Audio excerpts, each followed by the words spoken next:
Okay, Isuzu D-Max service reset. This is a 2024 model. We're going to use these buttons on the steering wheel here.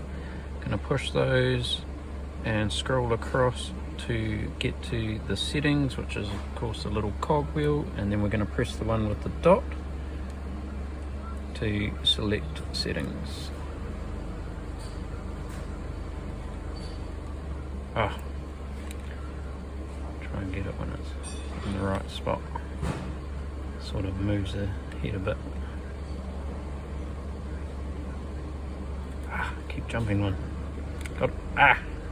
Keeps jumping over. Why do you keep going there? There we go, got him. Okay, and then scroll to the right. We'll go to maintenance, select with the dot.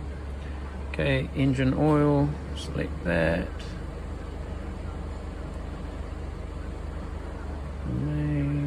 So that is on 15,000. Confirm. Okay, so that's an oil life reset. We'll press our dot again to end.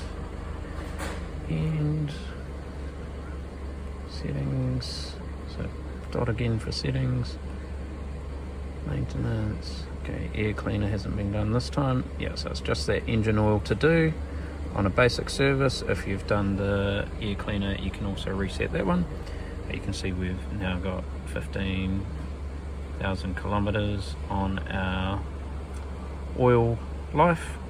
Okay, so that's a oil life reset, or oil service indicator, or service indicator reset for a Isuzu D-Max 2024 model.